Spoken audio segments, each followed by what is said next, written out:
Shalom, salam damai sejahtera Bapak Ibu, saudara dan saudariku yang terkasih dalam Kristus. Senang berjumpa kembali dengan Anda dalam permenungan harian Sabda Tuhan, Embun Sabda, di hari Minggu biasa yang ke-32 di tahun C, 6 November 2022. Semoga Anda sehat, tetap semangat, tetap tersenyum, dan tetap berpengharapan pada Tuhan kita Yesus Kristus. Anda selalu dalam lindungan kasih Tuhan. Buat saudara dan saudariku yang sakit, yang sedang dalam permasalahan, yang sedang dalam kesulitan, dalam nama Tuhan Yesus, Anda disembuhkan. Dalam nama Tuhan Yesus, segala persoalan dan kesulitan Anda diangkat. Saudara dan saudariku, hari ini saya ajak Anda merenungkan tema Allah kita adalah Allah yang hidup. Hidup kekal Dia hadiahkan buat kita. Saudara dan saudariku, mari sebelum kita dengarkan dan renungkan firman Tuhan, kita tandai diri kita dengan tanda keselamatan dalam nama Bapa dan Putra dan Roh Kudus. Amin. Injil suci menurut Lukas bab 20 ayat 27 sampai 38. Sekali peristiwa datanglah kepada Yesus beberapa orang Saduki yang tidak mengakui adanya kebangkitan.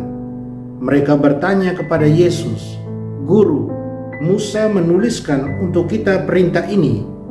Jika seorang yang mempunyai saudara laki-laki mati meninggalkan istrinya, tetapi tidak meninggalkan anak, maka saudaranya harus kawin dengan wanita itu dan membangkitkan keturunan bagi saudaranya. Adalah 7 orang bersaudara. Yang pertama kawin dengan seorang wanita, lalu mati tanpa meninggalkan anak. Lalu wanita itu dikawini oleh yang kedua dan oleh yang ketiga. Dan demikianlah berturut-turut oleh ke-7 saudara itu. Mereka semuanya mati tanpa meninggalkan anak. Akhirnya si wanita itu pun mati. Bagaimana sekarang dengan wanita itu? Siapakah di antara orang-orang itu yang menjadi suaminya pada hari kebangkitan? Sebab ketujuhnya telah beristrikan dia." Jawab Yesus kepada mereka, "Orang-orang dunia ini kawin dan dikawinkan, tetapi orang yang dianggap layak mendapat bagian dalam dunia yang lain itu dan dalam kebangkitan dari antara orang mati tidak kawin dan tidak dikawinkan. Sebab mereka tidak dapat mati lagi. Mereka sama seperti malaikat-malaikat dan menjadi anak-anak Allah karena mereka telah dibangkitkan." Tentang bangkitnya orang-orang mati, Musa telah memberitahukannya dalam nas tentang semak duri, di mana Tuhan disebut Allah Abraham, Allah Ishak, dan Allah Yakub. Ia bukan Allah orang mati, melainkan Allah orang hidup. Sebab di hadapan Dia semua orang hidup. Demikianlah sabda Tuhan. Terpujilah Kristus. Saudara dan saudariku yang terkasih dalam Kristus, kita ada dalam bulan November, di mana dalam bulan ini gereja secara khusus mengajak kita untuk mengingat mereka kaum beriman yang sudah berpulang, terutama mereka yang masih di api penyucian, mereka yang masih dalam pemurnian sebelum bergabung pada gereja yang jaya dalam surga, gereja yang kudus. Khususnya gereja mengajak kita mengingat mereka-mereka yang terlupakan, jiwa-jiwa yang terlupakan. Mereka-mereka ini kita sudah doakan secara khusus pada tanggal 2 barusan, pada peringatan arwah orang-orang beriman. Dan juga tentunya kita akan ingat mereka secara khusus dalam bulan November ini. Pada saat yang sama, di bulan November ini, kita juga akan banyak diajak merenungkan soal kehidupan kekal. Tema kebangkitan akan banyak diperdengarkan kepada kita, diajak kepada kita untuk merenungkannya. Saudara dan saudariku, ada yang pernah menanyakan kepada saya, bertanya, "Romo, apakah Romo percaya pada hidup kekal? Saya jawab, ya, saya percaya akan hidup kekal. Terus ditanya lagi, apakah Romo akan masuk ke dalam hidup yang kekal itu? Saya jawab, ya, saya percaya. Terlebih lagi, saya percaya akan kerahiman Allah yang luar biasa, dan bahwa Allah yang saya imani adalah Allah orang hidup. Dia menghendaki semua orang untuk hidup bersama dengan Dia. Orang-orang yang percaya kepadanya dan menjalankan apa yang dikehendakinya akan hidup bersamanya selamanya. Karena itu pula Dia kirimkan Yesus ke dunia, Dia utus Yesus ke dunia. Dan Yesus sengsara, wafat, dan bangkit bagi kita agar kita menikmati kehidupan. Semua yang percaya kepadanya, semua manusia seluruh dunia akan menikmati kehidupan, karena Tuhan adalah Allah orang-orang hidup, Allah kehidupan. Saudara dan saudariku yang terkasih dalam Kristus, di hari Minggu biasa yang ke-32 ini, kita diingatkan lagi akan janji Allah soal kebangkitan kekal. Kita diingatkan lagi akan harapan kita selamanya pada Allah kita yang adalah Allah orang hidup. Barang siapa percaya pada Allah yang ini dan yang hidup sesuai maksud dan tujuannya, maka akan menikmati hadiah hidup yang kekal.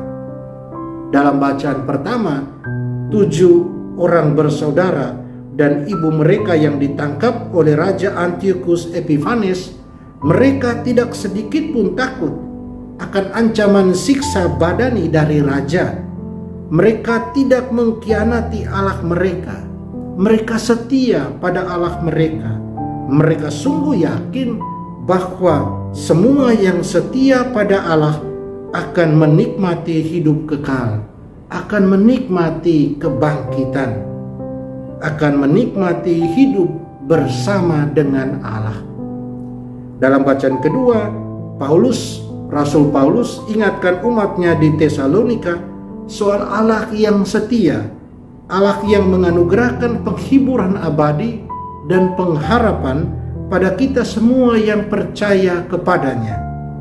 Dia setia menganugerahkan kita karena Dia ingin karya dan tutur kata kita baik adanya.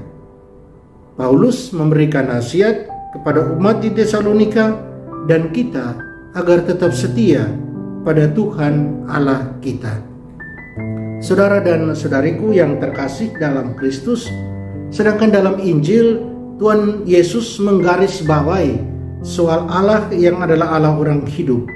Barang siapa percaya padanya akan hidup walaupun sudah mati secara badani. Hidup bersama Tuhan sesudah hidup di dunia ini juga bukan hidup seperti yang manusia bayangkan dengan pemikiran manusiawi kita. Tapi hidup yang kekal bersama Allah adalah hidup yang seperti para malaikat. Hidup yang benar-benar hanyalah memuliakan dan memuji Allah, seperti gambaran yang kita dapatkan dari kitab Wahyu. Satu pandangan yang jauh berbeda dari kehidupan yang kita alami di dunia ini, tidak seperti yang ada dalam kepala kita.